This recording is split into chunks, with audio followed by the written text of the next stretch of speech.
নিশ্চয়ই যে তিনজনকে উনি দেখিয়েছেন, হ্যাঁ, সে তিনজন সম্বন্ধে এক্ষুনি আমি মন্তব্য করব না, কারণ বিহারে রাহুল গান্ধী, তেজস্বী যাদবরা এরকম অনেক মৃত জীবিত দেখিয়েছিল, পরে সেগুলো সবকটাই নির্বাচন কমিশন ক্ল্যারিফাই করে দিয়েছেন।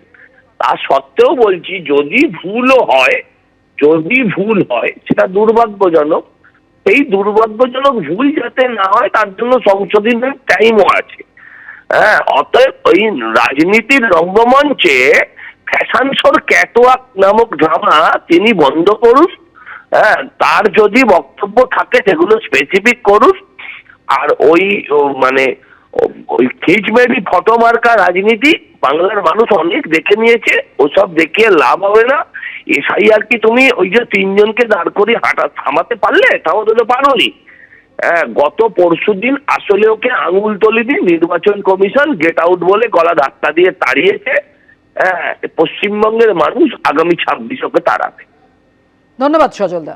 বারুইপুরের সভা থেকে অভিষেক বন্দ্যোপাধ্যায় আজ তীব্র আক্রমণ শানালেন এসআইআর নিয়ে, এবং কেন তিনি এই মঞ্চ র্যাম্প করেছেন তারও ব্যাখ্যা দিলেন। এই র্যাম্পে আজ 3 জন ভূতকে হাঁটাবো। এদের দুজনের বাড়ি মেটিয়া বুরুজ, আরো একজনের বাড়ি কাকদ্বীপ। এদের নির্বাচন কমিশন মৃত বানিয়ে দিয়েছে। দক্ষিণ 24 পরগনায় 24 জন রয়েছে যাদের মৃত বানিয়ে দিয়েছে নির্বাচন কমিশন। আর কি বলেছেন অভিষেক বন্দ্যোপাধ্যায় দেখুন। র্যাম্প হয়েছে, সবার খুব কৌতূহল, কেন র্যাম্প হয়েছে সংবাদ মাধ্যমের খুব কৌতূহল, যারা এসছেন আপনাদের কৌতূহল, সোশ্যাল মিডিয়ায় অনেকের কৌতূহল আছে তো, যে হঠাৎ করে এত বড় র্যাম্প কেন, কে হাঁটবে? কৌতূহল ছিল, কৌতূহল আছে। এই র্যাম্পে আজকে আমি 3 জন ভূতকে হাঁটাবো, 3টে ভূত আপনারা দেখবেন। 3 জনকে নিয়ে আসুন। আমি কেন র্যাম্প করিয়েছি আপনাদের দেখানোর জন্য। আগে দেখুন, দিদি আসুন। এখানে 2 জন ভদ্রলোক আছে, একজন ভদ্রমহিলা আছে, সবাই দেখতে পাচ্ছেন? দাদা এদিকে একটু দেখান, দেখতে পাচ্ছেন সবাই? আপনার নাম কি বলুন? মনিরুল ইসলাম মোল্লা। আপনার নাম কি দাদা? হরে কৃষ্ণ গিরি। আপনার নাম কি বৌদি? মিসেস মায়া দাস। আপনারা দেখতে পাচ্ছেন?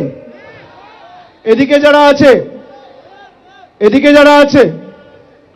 যারা আছে সংবাদ মাধ্যমের বন্ধুরা সবাই দেখতে পাচ্ছেন? এখানে আমি একা আছি, আমার পাশে 2 জন ভদ্রলোক, একজন ভদ্রমহিলা আছে। এই 3 জনকে দেখে কি মনে হচ্ছে আপনার? আসুন আমার সাথে আসুন। এই 3 জনকে দেখে কি মনে হচ্ছে আপনাদের? কি মনে হচ্ছে?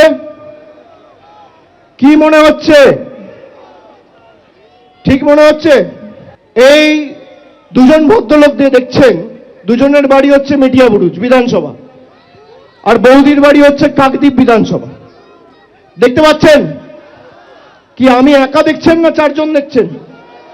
কজন দেখছেন? কজন?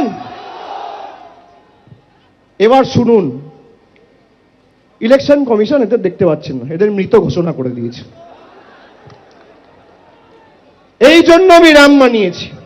আর এরকম 3-4টে কেস না, খালি দক্ষিণ 24 পরগনা জেলায় 24 জন রয়েছে যারা জীবন্ত বহাল তবিয়তে রয়েছে, কিন্তু এদের দেখিয়ে দিয়েছে মারা গেছে।